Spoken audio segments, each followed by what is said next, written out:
There is a mortgage crisis brewing, and we're gonna talk all about it. What's up? I'm Brandon Young, and on this channel, I teach you how to make, save, and invest money. So if you're new here, consider subscribing, and don't forget to hit that bell so you don't miss a beat. Now, that virus that shall not be named has been affecting us in many ways. A lot of people have been losing jobs, their income, their means of being able to pay for groceries and all these different types of things that they need to survive. But one of the most important things on that list is your mortgage. Now, a lot of us has read the CARE Act. It pretty much says for the next 3 months, we will be forgiven for not making our mortgage payments based off of the pandemic that we're going through. But here is why you should not do this at all. Now, the first thing that we actually need to talk about is what is a mortgage forbearance. So we're experiencing economic hardship. So let's say we have a mortgage and we need to pay it. Every single month we pay $1,000 for our mortgage payment. So right now,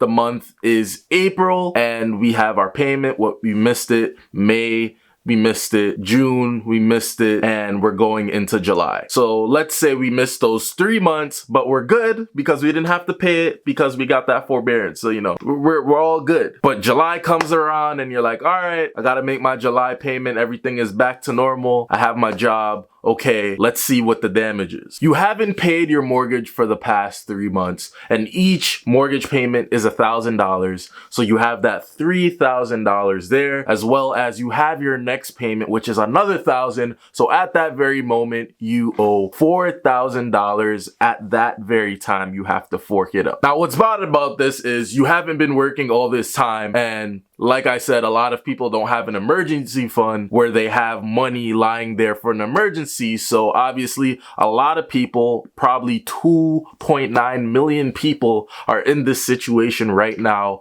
where when this is done and if they've opted in for forbearance, they're not going to be able to pay it back. And you know exactly what's going to happen. Your credit score is going to go in the crapper because it is going to be late. And this is obviously a problem because nobody wants their credit score to go in the crapper. Do you know how long it takes to build a great credit score? You can be building your credit score for years and years, getting it up to 800. And with one late payment on that mortgage, you could lose up to like 100 points, maybe even more for being that late on a payment, especially if you have multiple payments back to back that you haven't paid, and then the late fee goes in. Oh my God, it's gonna be terrible. So how do you avoid this the best way that you can? Basically, my number one, the first thing that I would say to do is if you have the money, pay the mortgage. Pay the mortgage. Now, obviously, this isn't going to be possible for a lot of people, especially if you've lost your job, you've lost your way of income. But if you are not in any economic hardship, you have some other type of income coming in, and you are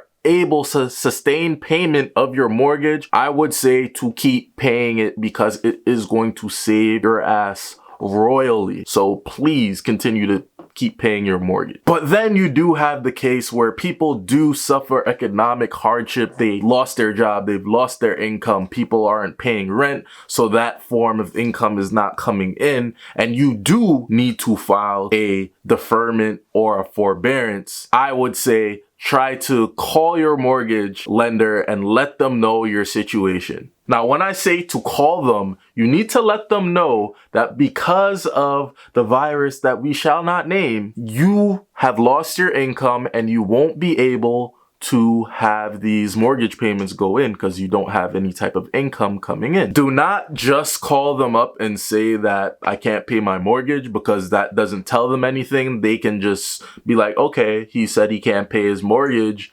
We don't know why he can't pay his mortgage. You need to be specific. You need to tell them it's because of the actual hardship that you are in based off of the virus that we shall not name. Now, your next option is deferment, and the way that this is different from forbearance is deferment is pretty much if you take those payments that you miss, they pretty much will put it on the back end of your loan.